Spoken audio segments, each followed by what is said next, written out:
In 2022, a Northwest Mutual survey found that 65% of Americans admit that their financial plan needs some work. The other part of it is that only 35% of Americans actually use a financial planner. So let's take a look at some of the mistakes that you can make when you're selecting a financial planner. So in my estimation, and I am not a professional financial advisor, so, if you do need a professional, this is what this video is about, is going out and interviewing professional financial advisors.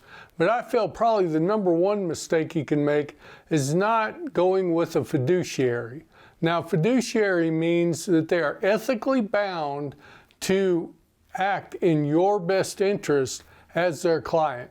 In other words, an example of a non-fiduciary is someone who sells commission-based mutual funds would be someone who is not a fiduciary. They're going to try to sell you their mutual funds because they also get a kickback, or they get money on selling you that product, as well as the percentage of assets under management. So they get a double dip of your money when you purchase from a non-fiduciary. So I think that's probably the biggest mistake you can make, is not going with a fiduciary financial advisor.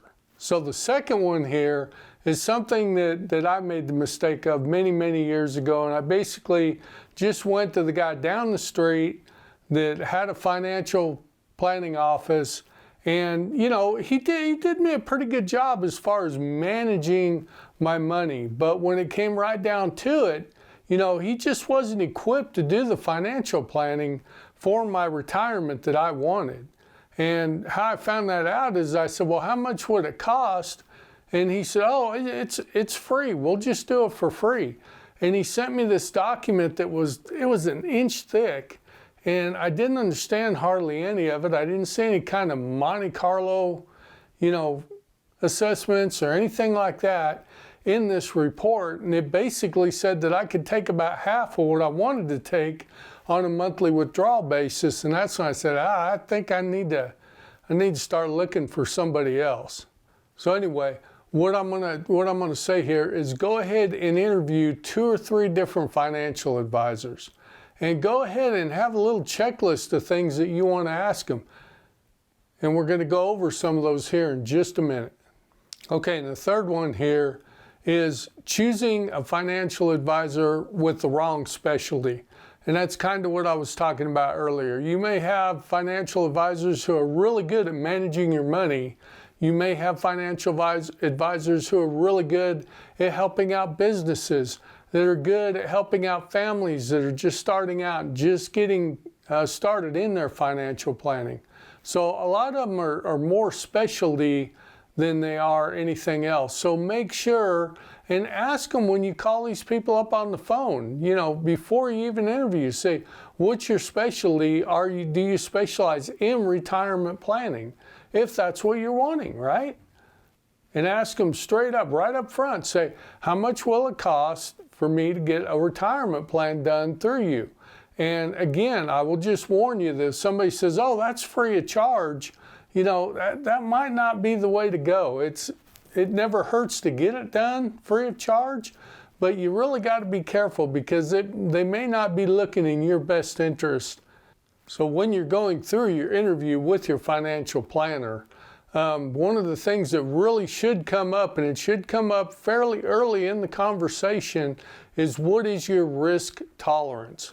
And they'll ask you, and most of them that I went to anyway, the 3 that I talked to, they had kind of a questionnaire that they went through, and they asked you questions about your risk tolerance. And when it came right down to it, what they're trying to do is figure out how aggressively you want to be in the stock market.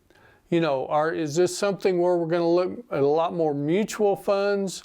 Is this something where we're going to look at a 50-50 portfolio of 50% stocks, 50% bonds? And, they can also look at your net worth, and they can say, you're going to have your money work for you a little bit more than a 50-50 portfolio to make this work. So maybe we need to bump that to a 60-40, which was, in my case, that's where I landed. And you may be the type of person who you want to be more aggressive in your portfolio. And you may say, in my early years, I want to stay in an 80-20. And if you have a large enough portfolio, you can do that. But you got to be careful.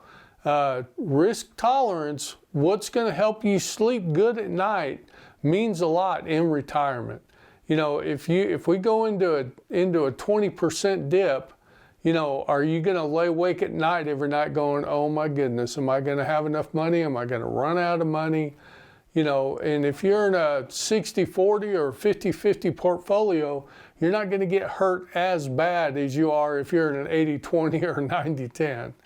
So anyway, that should come up fairly early in the conversation to try to figure out what your risk tolerance is so that they can figure out how much returns in the stock market that they can base your retirement plan on.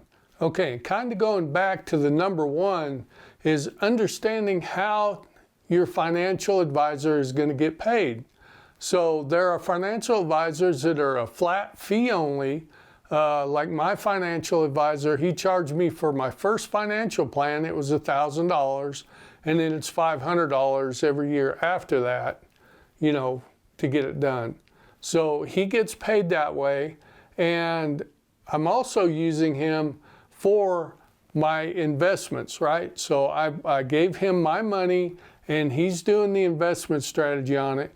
Now on that, he's getting a percentage of the money I have with him or assets under management. So that's a little bit different than a fee-only financial advisor, where a fee-only financial advisor may charge you just for your plan, and then they may charge you per hour that they're going to give you advice on how to make your investment, how to invest your money, right? So I went ahead, because it works out better for me. My wife is not comfortable with investing and doing things like that.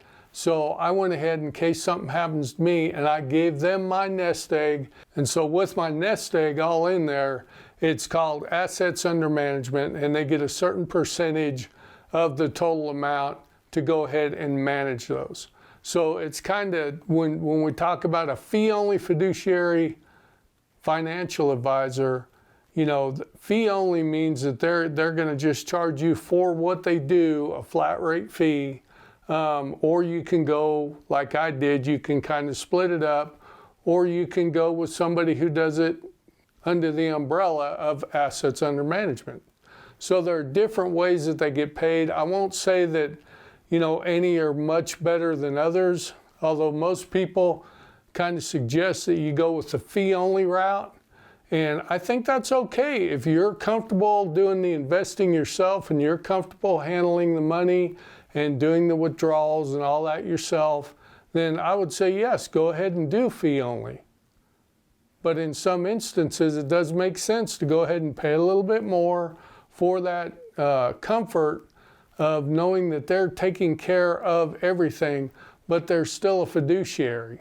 So I hope this video's helped you out, and if it has, I'd appreciate it if you'd reach down and hit that like button and go ahead and watch this video next.